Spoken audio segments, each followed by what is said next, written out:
자, 이 아토피 피부염 주변에 보더라도 나이에 상관없이 많은 분들이 고생을 하시던데 정확히 이 아토피 피부염이 어떤 질환인지부터 짚어주실까요? 예, 아토피 피부염은 많은 분들이 이야기를 하고 있지만 아토피라는 단어 자체는 생소하실 겁니다. 아토피는 이상한, 부적절이라는 그리스어로 음식물이나 흡입 물질에 대한 알러지 항원이 유전적으로 발생한 것을 의미합니다. 아토피 질환에는 아토피 피부염뿐 아니라 알러지성 비염, 결막염, 천식 등이 포함이 됩니다. 아토피 피부염은 만성 재발성 피부염으로 재발되는 가려움증과 반복적인 염증 반응이 이루어져서 나타납니다. 많은 경우에 영유아기나 소아기 때 가장 많이 생기는 피부 질환 중에 하나이며 생후 2개월에서 3개월부터 시작됩니다. 아토피 피부염의 유병률은 차이가 있지만 전 세계적으로 증가되는 추세이며 본 우리나라에서는 소아에서는 10에서 20%, 성인에서는 1에서 3% 정도가 아토피 피부염을 앓고 있는 것으로 되어 있습니다. 최근 성인들이 아토피 피부염이 증가되는 추세가 굉장히 심합니다. 그렇군요. 예. 그럼 이렇게 아토피 피부염이 생기는 원인도 다양할 것 같은데요. 어떤 게 있을까요? 예, 아토피 피부염의 원인에 대해서 수많은 연구 결과가 되었으나 지금까지는 원인이 완전히 밝혀지지는 않았습니다. 유전학적인 측면이라든지 면역체계의 이상, 환경적인 요인 또는 피부 장벽의 이상 등이 복합적으로 상호작용의 결과로 나타나고 있는데요. 유전학적인 측면에서는 가족력이 가장 중요합니다. 예를 들면 아토피 질환, 아토피 비염이라든지 알러지성 결막염, 천식 등의 가족력이 있다면 아토피 피부염의 증가율이 높아지는 것으로 알려져 있고 피부에는 외부 물질에 대한 방어력을 가진 면역 기능이 존재하게 되는데 아토피 피부염의 경우 이러한 면역 기능이 과민 반응을 하게 돼서 피부 증상이 심해지게 됩니다. 또한 대기 오염이나 주거 환경의 변화로 알러지에 대한 노출이 증가되게 되어 이 아토피 피부염이 증가되고 있으며 또한 식생활의 서구화라든지 스트레스 또한 아토피 피부염을 증강시킬 수 있습니다. 피부 장벽의 이상 또한 아토피 피부염을 악화시킬 수가 있는데요. 피부를 통한 수분 손실이 증가되면서 건조함이 생기게 되고 알러지 유발 물질이라든지 세균들이 피부 속으로 침투하게 되면서 아토피 피부염이 증가될 수 있습니다. 네. 그 말씀 중에 그 피부 장벽이라고 많이 언급을 하셨는데 실제로 그 아토피와 이 피부 장벽 연관성이 많이 있나요?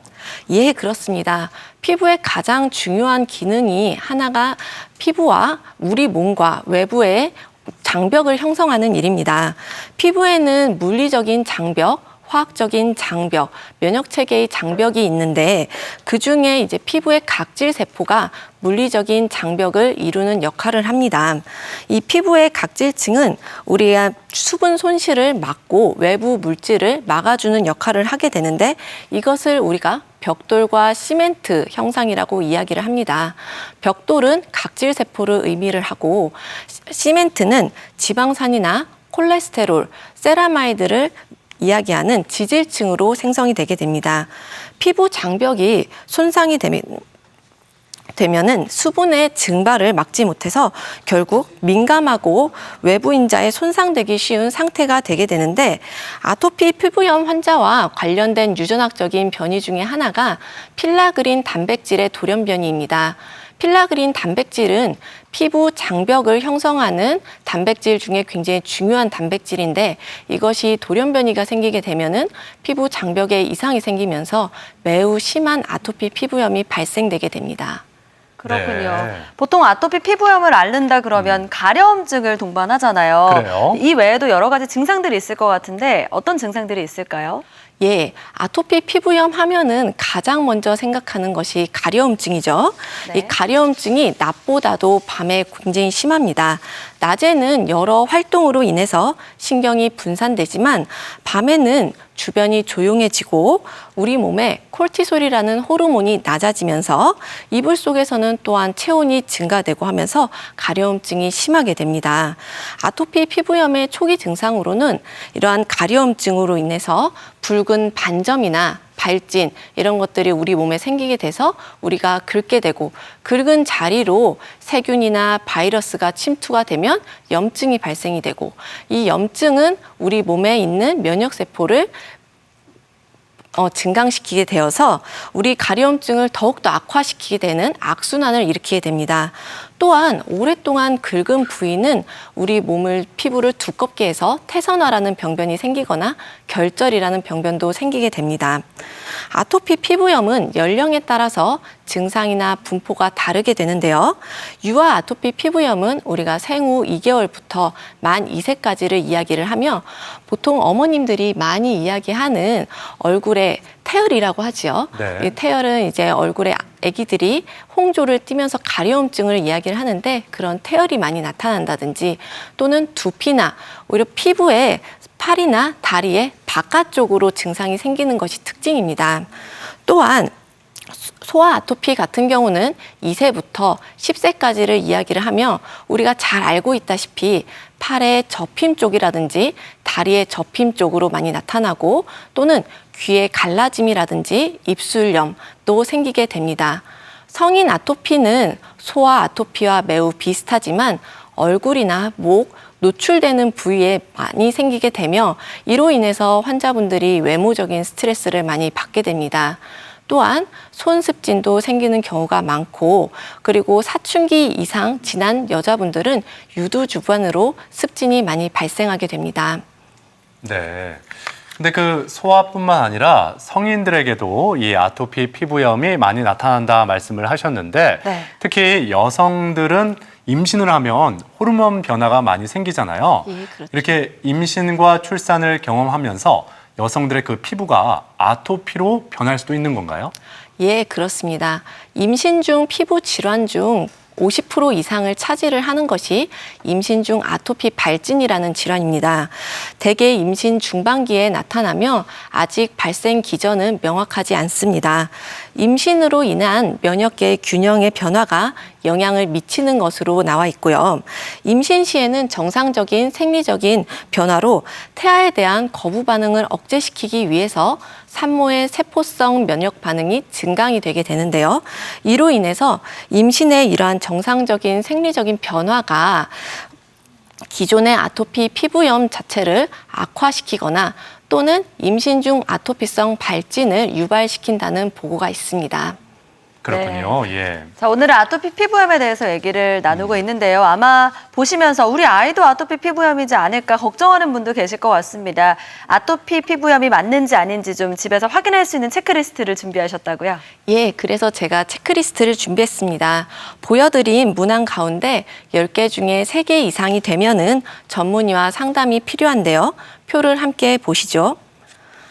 첫 번째, 피부가 많이 건조하고 거칠며 각질이 잘 생긴다. 두 번째, 이마, 뺨, 눈 주위에 부분적으로 각질이 일거나 하얗게 버짐이 펴 있는 것처럼 보인다. 세 번째, 눈 주위를 자주 긁거나 주름이 지고 눈 주위가 까맣게 변해 있다. 네 번째, 귀, 입술 주변에 진물이 나고 각질이 생기며 갈라져 있다. 다섯 번째, 팔, 다리, 가슴, 배가 거칠고 좁쌀 같은 것이 듣고 닭살 피부 같다. 여섯 번째, 손, 발에 붉고 갈라지고 진물이 난다. 일곱 번째, 평소 몸을 자주 긁거나 가려워 잠을 설친다. 여덟 번째, 천식, 알러지성 비염, 결막염 등의 알레르기 질환이 있다. 아홉 번째, 부모님 중에 과거에 아토피 피부염이나 천식, 알러지 비염을 겪은 분이 있다. 열 번째, 땀을 흘리면 피부가 가렵거나 따갑다. 집에서 이러한 체크리스트를 확인을 하시고 네. 관심을 가져주는 것이 좋겠습니다. 그렇군요. 네. 지금 10개의 항목 중에서 3개 이상이면 피부과 전문의와의 상의가 필요하다 이런 말씀이잖아요. 예, 그렇습니다. 아무튼 이 아토피 피부염이 있는 분들은 뭐가 좋다고 하면은 다 이렇게 해보게 되고 네. 지푸라기라도 잡고 싶은 심정이라고 하는데요. 네. 또 이 아토피 피부염에 비타민 D가 도움이 된다 이런 이야기도 있더라고요. 예, 우리가 비타민 D 하면 일명 햇빛 비타민이라고 하지요. 이 비타민 D가 떨어지게 되면은 아토피 피부염이 악화된다는 보고가 있습니다. 비타민 D는 일부 기름진 생선이나 강화식품에 많이 들어있게 되는데 이로 섭취하기보다는 우리가 잘 알고 있다시피 햇빛 비타민, 햇빛을 통해서 피부에 비타민 D가 생성되는 경우가 많습니다. 우리나라의 경우 위도가 높고 추운 겨울철에는 비타민 D 생성이 적어지는 경우가 많습니다. 그렇기 때문에 겨울에 증상 악화를 호소하는 아토피 피부염 환자분들께서는 1000 IU 이상 비타민 D를 복용할 경우 증상에 호전이 있다는 연구 결과가 있습니다. 네. 그렇군요. 그리고 아토피 피부염일 때 평소에 피부 관리도 좀 중요하지 않을까 이런 생각이 드는데요. 어떻게 관리하는 게 좋을까요? 예, 아토피 피부염 환자분들은 피부 관리가 매우 신경이 쓰이실 겁니다. 제가 표로 준비했으니 보면서 설명해 드리겠습니다. 네. 일단 첫 번째로 너무 차거나 뜨거운 물보다는 미지근한 물로 간단한 샤워 또는 입욕은 10분 이내로 하는 것이 좋고요. 두 번째로는 목욕 후에 물기가 다 마르기 전 3분 이내에 하루에 4번 이상 보습제를 바르는 것이 좋습니다. 그리고 진먼지 진드기나 화학물질, 애완동물에게서 멀어지는 것이 좋은데요. 이것은 알러지 검사를 통해서 알러지 항원이 어떤 것인지를 확인하는 것이 먼저 필요할 것 같습니다. 네 번째로는 피부에 닿는 옷은 모직이나 나일론보다는 순면 재질, 헐렁한 옷으로 입는 것이 좋고 병변을 긁지 않도록 손발톱을 짧게 관리하는 것이 필요하겠습니다.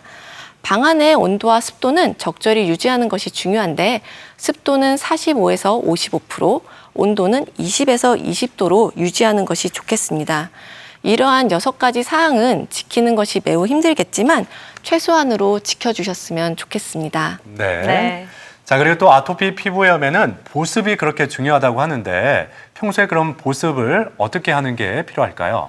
예, 아토피 피부염은 환자분들은 피부가 매우 건조하고 피부 장벽 기능이 떨어져 있기 때문에 보습이 필수적입니다. 보습제는 피부에 수분을 공급하고 피부 장벽 기능을 증강시켜서 증상을 호전시킬 뿐만 아니라 연고나 약제 사용을 줄일 수가 있습니다. 피부 장벽의 주된 구성인자인 세라마이드 또는 항산화제, 항균제를 사용을 하여서 보습제 사용은 아토피 피부염의 악화를 줄일 수가 있으며 일부 보습제 성분 중에 향료가 들어있다든지 보존제가 들어가 있는 것들은 아토피 피부염 환자분들의 자극을 시킬 수 있으므로 조심하는 것이 좋겠습니다. 또한 보습제는 피부염이 없을 때에는 하루에 2번에서 3번 바르는 것이 좋으며 피부염이 있거나 건조할 때에는 하루에 4번에서 5번 이상 바르는 것이 좋겠습니다. 물론 씻지 않고 발라도 되나 오염이 되거나 또는 땀이 있을 때에는 깨끗이 씻고 바르는 것이 필요하겠습니다. 여름철에는 과보습 상태가 될 수 있기 때문에 로션 타입의 보습제를 사용하는 것이 좋고 가을, 겨울에는 연고나 크림 형태의 보습제를 사용하는 것이 좋겠습니다. 네. 네. 아토피 피부염은 좀 재발이 잦은 거라 많은 분들이 마음고생을 한다고 들었습니다. 겨우 나았다고 생각했는데 다시 반복되면 좀 속상하잖아요. 이 치료 과정에서 재발을 좀 막기 위한 방법들이 있을까요? 예, 아토피 피부염은 오랜 기간 악화와 호전을 반복하는 질환입니다. 따라서 어떠한 치료법도 재발이나 악화를 막을 수는 없습니다. 한 번에 완치시키겠다는 목표보다는 막기 위해서 꾸준히 관리하겠다는 긍정적인 마인드가 중요합니다. 또한 증상이 좋아져도 악화 요인에 노출이 될 경우에는 재발을 할 수가 있습니다. 평소에 꾸준한 보습제 치료와 또는 악화 요인 제거에 노력을 기울이는 것이 좋겠습니다. 대부분의 환자분들은 빠른 치료를 원하여 강력한 제제를 사용하는 약제나 이런 것들을 사용하는 것을 좋아하는데 일반적으로 효과가 강한 약은 오히려 부작용이 심할 수가 있습니다. 따라서 빠른 치료보다는 부작용이 적은 치료를 선택해야 합니다. 또한 다른 사람의 치료법이라든지 소문에 현혹되시면 안 됩니다. 대한피부과학회 연구에 따르면 국내 아토피 피부염 환자 중에 40에서 70% 정도가 대체요법이라든지 민간요법을 사용한 적이 있다고 나왔습니다. 이러한 무분별한 대체요법이라든지 잘못된 민간요법은 부작용을 악화시킬 수가 있으며 적절한 치료 시기를 놓쳐서 현재 증상을 악화시킬 수가 있습니다.